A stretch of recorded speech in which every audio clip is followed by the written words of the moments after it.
if we look at how the cloud market is actually evolving, when I actually got this page, I was slightly surprised by the data because I would have thought this software as a service would have been the fastest growing segment of the public cloud spending. It turned out not to be the case. So I don't know how many of you are surprised, but I was surprised that actually the infrastructure as a service and platform as a service, as well as security, are actually the fast part of public cloud spending.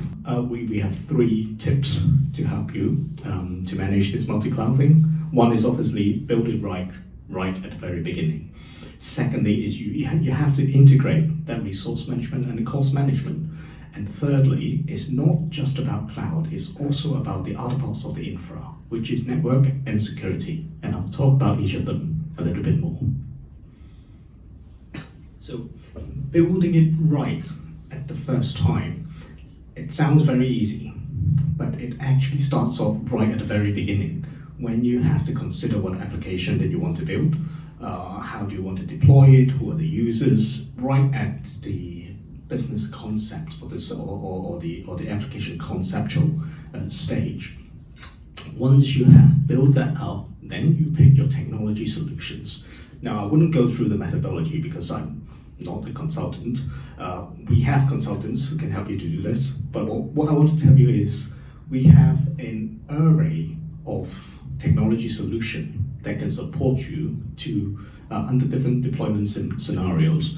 By that I mean, as a service provider, we obviously work with, on the cloud side, we work with the major public cloud vendors, what we call the 3 A's, the AWS, Azure, and AliCloud. So we have teams that can support you in the deployment, planning, and ongoing management of that. On top of that, internally, we actually have a very small scaled down version, which I call the Edge Cloud, which we have deployed some IaaS resources in our network POPs. So it's much more dense than the public cloud availability zones, but the functionality is simpler, so it serves a different purpose.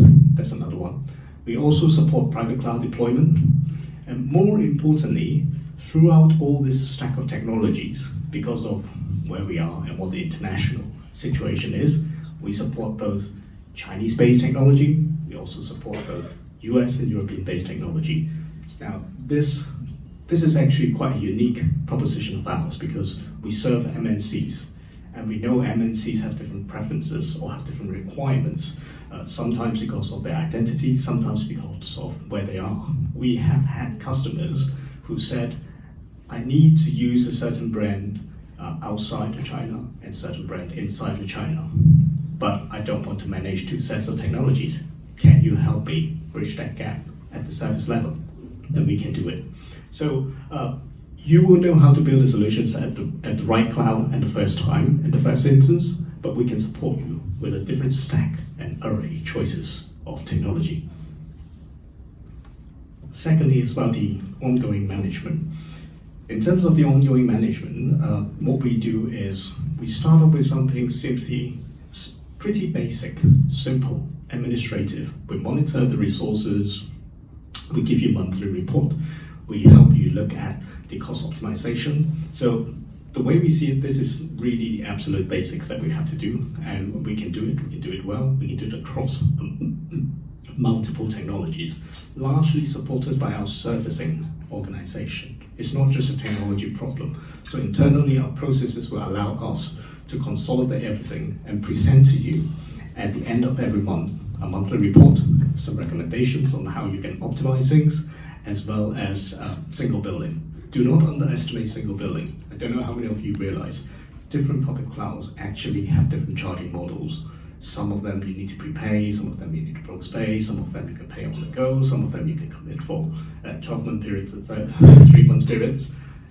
Just to try to do all the sums together and present it in one single bill, at least allow me to take the administrative burden away from you. And this is an example, which is one of our customers in the new electric vehicle manufacturing sector. So this particular customers, they have AWS deployment both within China and in Frankfurt. and we manage both resources pool for them, obviously using our single management center. They're also our network customers, so we basically look after the whole infrastructure of that application for them. And the service that we can provide is shown by these figures on the pages in terms of efficiency gain to the customers. Because of our service support, our value is really in accelerating ticket resolution, and therefore cost reduction per ticket, cost spending optimization, and also the rollout. We can support the rollout quicker because of our service team that helps manage the infrastructure part of it.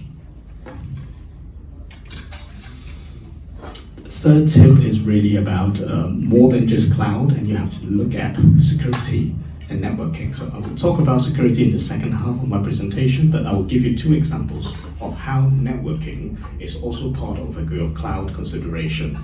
One is about how do you deploy a node. So I have a customer who needs to deploy some application in the Middle East. They have chosen AWS, they have put it on AWS Dubai.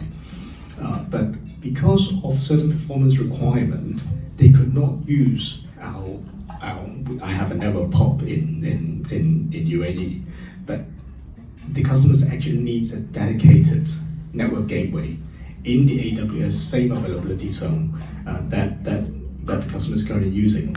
And we have to make a dedicated solution on the network side to support that particular performance requirement. And that is someone, and to do that, you need someone like us who knows both how to implement the networking solution on the public cloud, as well as obviously more than just a normal cloud service provider. Second example is about actually security as well. So one of the bigger issues that people commonly faces when they have multi-cloud deployment is user identity management. So different logins, and then you just don't know how to manage it.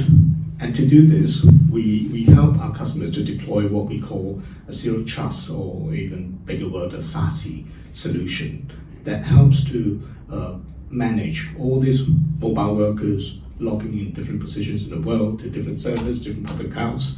And so really, when you look at a cloud deployment, you have to consider the whole end-to-end infrastructure planning, and we can support all this. Allow me to get a bit deeper into security, because security is a very hot topic. Everyone is interested in talking about security, because security for all our IT leaders here is, I don't know what you feel about it, but it's a dangerous thing that you have to deal with. There's no choice, and it's getting more and more complex. As a service providers, we see that the technology is actually generating more opportunities for security gaps to emerge, and therefore there are more vendors' solutions that emerges to complement with this. But the problem is really keeping up with all this technology evolution with the right amount of people, expertise, as well as structure to manage it. The way we see security is not a technical problem, it's an end-to-end life cycle concept. It involves the organization's whole processes, systems, and obviously technology part of it. The way we see it is a life cycle, and we can support our customers throughout that life cycle, from identifying threat, predicting that if there's a threat, protecting it obviously, detect it, respond to it, and post-attack recovery. Throughout the whole life cycle, we will have a support to our customer using a combination of our SOC services, the right choice of technology, as well as other of our cloud professional services. Today, I just want to highlight one services that we're going to launch in the second half of the year, which is source code auditing. It's something that is slightly, that receives probably less attention than it deserves in the security realm. What we see is as people as people embrace security, in the very first stage, they always buy a lot of equipment, different solutions to protect their infrastructure and all that. But increasingly, the security threats are getting more sophisticated, and it starts from the source code level. And therefore, what we're coming up with, hopefully very, very soon in the second half of the year, is a source code auditing services. So these services will allow you to input your source code that are under development at every stage of the way, and we will help you check for potential security loopholes. So one example of source code potential security loophole is in the validation mechanism during your source code. So if the validation mechanism is not written correctly, or if it has a logical flaw, then you expose your source code to possible threats such as SQL injections will be one example. So in order to do this, we can help you by screening through your source code. Well, some of them is machine-based, some of them is expert-based, and then come up with a recommendation to help you fix the code. Just one tip from our experts on this, though, is do not do your source code auditing only at the pre-production level, because usually by then it's too late. Most of the source code security threat is structural, inherent in the code structure. So if you only do it at the pre-production level, you run the risk of rewriting everything at the last minute.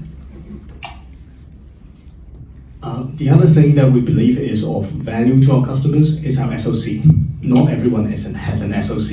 In Hong Kong, it's even more rare because building an SOC takes a tremendous amount of talent, and we're probably competing for the same 500 people in the market, and it's a pain for, I'm sure, most of you, definitely for ourselves as well.